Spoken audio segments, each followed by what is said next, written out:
মাইক্রোফোনের সামনে দাঁড়ালে তার কণ্ঠে ঝরে পড়ত এক মায়াবী আলো। সেই আলোয় কখনো ভেসে যেত প্রেম, কখনো বিদ্রোহ, আবার কখনো বা আকুলতা। দম মারো দমের সেই মুক্তির নেশা হোক কিংবা গজলের মৃদু দীর্ঘশ্বাস, আশা ভোসলে মানেই ছিল এক জাদুকরী কণ্ঠ। কিন্তু এই আলোকোজ্জ্বল মঞ্চের বাইরেও তো একটা জীবন থাকে। পর্দার ওপারের সেই জীবনটা ছিল অনেকটাই গাঢ় অন্ধকার, অনেকটা একাকী আর অসহনীয়।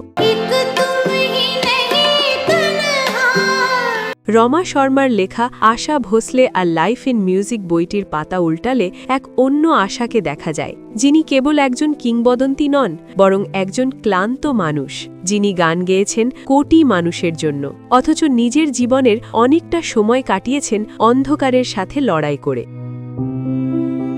খুব অল্প বয়সে অনেকটা আবেগের বশে আর অনেকটা পালিয়ে বাঁচার তাড়নায় তিনি বিয়ে করেছিলেন গণপতরাও ভোসলেকে। বয়সের ব্যবধান ছিল প্রায় ২০ বছর। আশা ভেবেছিলেন এক টুকরো সুখের কথা, কিন্তু সেই সংসারে কোনো সুর ছিল না। সেখানে ছিল ভাঙাচোরা শব্দ, আতঙ্ক আর নির্যাতনের দম বন্ধ করা এক একটি দিনরাত্রি। বইয়ের পাতায় পাতায় উঠে এসেছে এক নিষ্ঠুর সত্য, মদ্যপ স্বামী, অকারণ রাগ আর তার পাশবিক বহিঃপ্রকাশ। ভাবলে অবাক লাগে, যে মানুষটির কণ্ঠে সারা বিশ্ব ভালোবাসা খুঁজে পেত, সেই মানুষটিকেই নিজের ঘরের ভেতর খুঁজে পেতে হতো ভয়। গর্ভাবস্থাতেও তাকে অমানুষিক মারধর সহ্য করতে হয়েছে, বারবার ভর্তি হতে হয়েছে হাসপাতালে। তবুও তিনি চুপ ছিলেন, হয়তো সমাজের চাপে কিংবা নিজের ভেতর লালন করা সহনশীলতায়। তিনি জানতেন তার স্বামী তাকে কষ্ট দিতে ভালোবাসতেন, তবুও তিনি কোনোদিন প্রতিবাদ করেননি।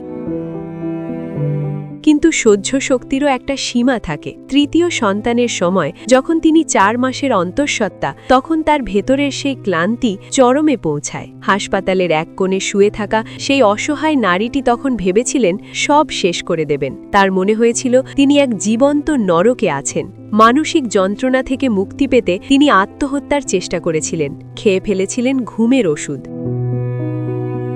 কিন্তু মৃত্যু হয়তো তাকে চায়নি। সেই শেষ মুহূর্তে তাকে জীবনের দিকে টেনে রেখেছিল তার গর্ভের সন্তান। সেই অদেখা প্রাণের টানেই তিনি যম দোরলোলা থেকে ফিরে এসেছিলেন, আর এই ফিরে আসাটাই ছিল তার জীবনের নতুন মোড়। দীর্ঘদিনের যন্ত্রণার অবসান ঘটিয়ে তিনি বিচ্ছেদের পথে হাঁটেন। এরপর তার জীবনে আসেন রাহুল দেব বর্মন, এক নতুন সুর, এক নতুন আশ্রয়, যেখানে অন্তত সৃজনশীলতার জায়গায় তিনি খুঁজে পেয়েছিলেন এক পরম মুক্তি। তবে জীবনের সেই দগবগে স্মৃতিগুলো কি কখনো মোছা যায়? হয়তো না। আর সেই স্মৃতিগুলোই হয়তো তার কণ্ঠকে দিয়েছে এক আলাদা গভীরতা। তাই তার গাওয়া প্রেমের গানেও যেমন বিষাদ লুকিয়ে থাকে, তেমনি বিষাদের গানেও পাওয়া যায় এক অদ্ভুত আকর্ষণ। আমরা যাকে মঞ্চের আলোয় দেখি, তিনি সবসময় সেই মানুষটি নন যিনি ঘরের অন্ধকারে একা লড়াই করেন।